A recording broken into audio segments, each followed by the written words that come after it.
This was an urgent case because they were discussing questions of limitation of nuclear weaponry and delivery systems. Non-proliferation was a big topic. The negotiations, said Mr. Bartholomew, were to touch upon a number of questions, and I can note with satisfaction that we have achieved progress. I will report about that to Moscow, to Washington. This is Mr. Kozayev, who is the Minister of Foreign Affairs. We think that this is in keeping with our interests. This will lead to a united army, and we believe that, first of all, we need a stabilization. We need to work with our Western partners and then move along the line of reforming and reducing our armed forces. And it is pleasant to know that the Americans are intensively working in this direction. Likewise,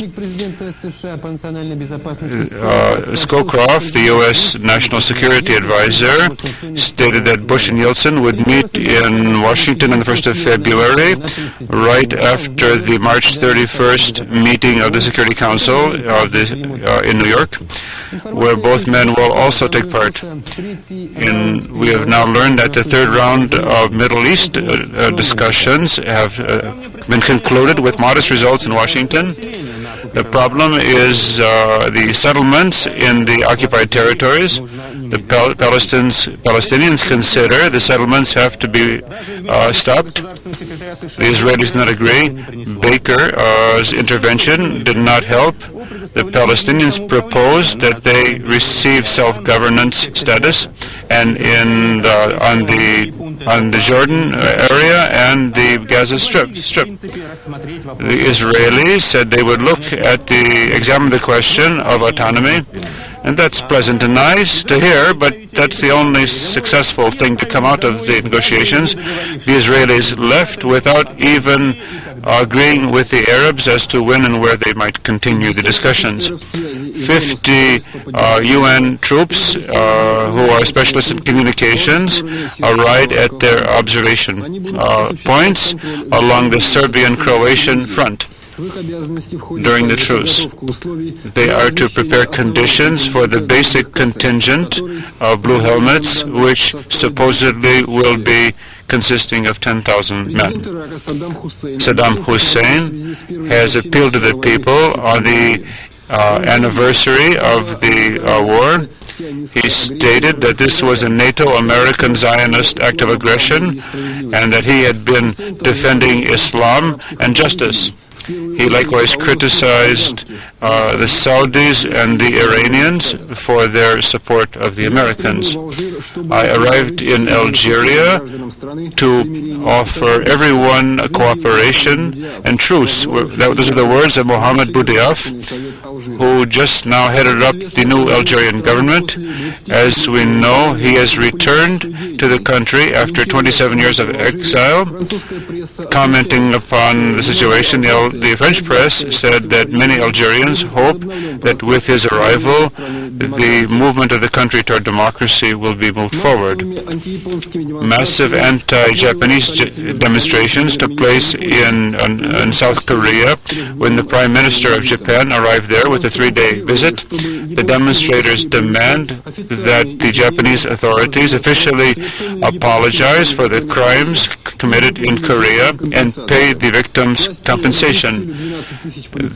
There were 12,000 soldiers at the airport, near the Japanese embassy, and at the hotel where the Japanese Prime Minister stayed. The former Prime Minister of Greece, Papandreou, has been declared innocent in the scandal over the Crete Bank affair. The head of the Greek Socialist Party was found not guilty on all points. The sensational trial lasted 10 months and began after the scandal in the Crete Bank, when there was a shortage of $200 million. In Bulgaria, this is the Ministry of Finances in Bulgarian. People have have forgotten about the empty lines, but nevertheless, the most undefended part of the population are the pensioners. There are 2,300,000 pensioners out of a population of 9 million. There are a number of measures being proposed. The Ministry of Finances is proposing an indexation of pensions. The unions are demanding special privileges for communal services, transportation, and they want to return to a system of free medical care. And this is a new social situation. Successful entrepreneurs are prepared and agreed to create a fund for the pensioners, perhaps partly from charity and partly because they hope to survive, and they hope that society will not die between the past and the future, will not abandon its old people, and will find itself. So this is the so-called Easter Guard in South Africa, called the Iron Guard. These are people who swear to unleash a war rather than live under the oppression of the black majority. This is one of the 12 shadowy right-wing organizations which have been outlawed. For example, the White Wolves. They've been planting bombs around multiracial schools. But then there are black terrorists as well. But not only in South Africa, the security forces are what maintain the country and save it from anarchy and chaos. And black terror is just as insane as the white terror by the White Wolves near the multiracial schools. There are crimes taking place on both sides. This is the sports section coming up. You're listening to simultaneous interpretation from the Russian by John Glad.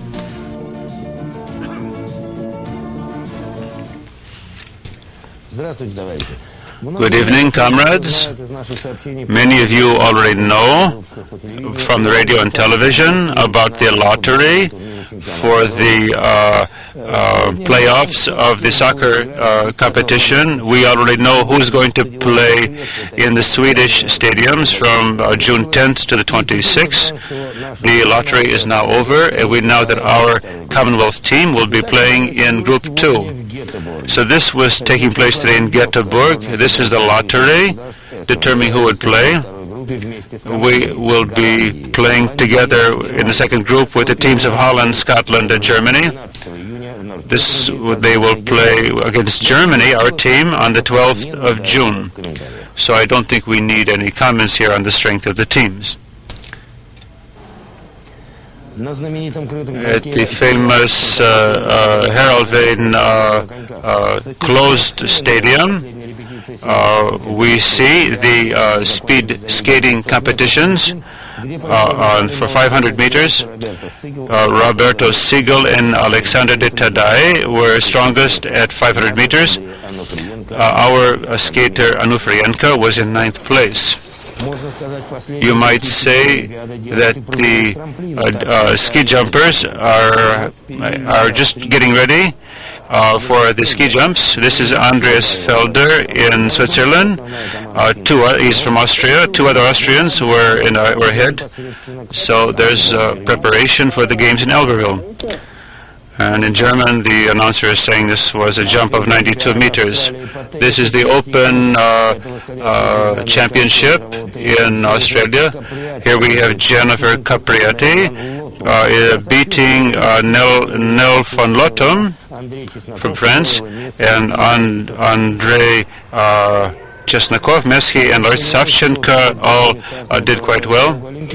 This is the celebration of people of various generations, former sportsmen, many of them, who are here to see off our athletes to the Olympic Games. We will be performing as a united team, a United Commonwealth team, or United Soviet team if you like still.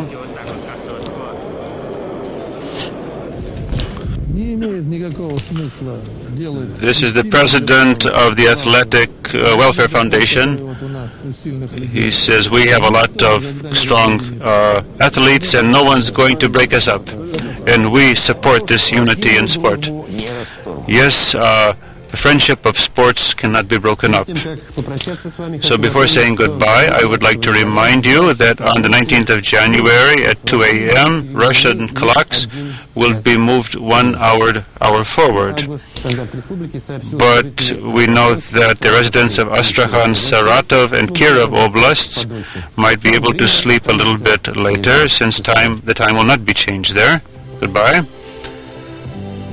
This is an advertisement for the Russian automobile market, or commodities market. And now we have the weather coming up.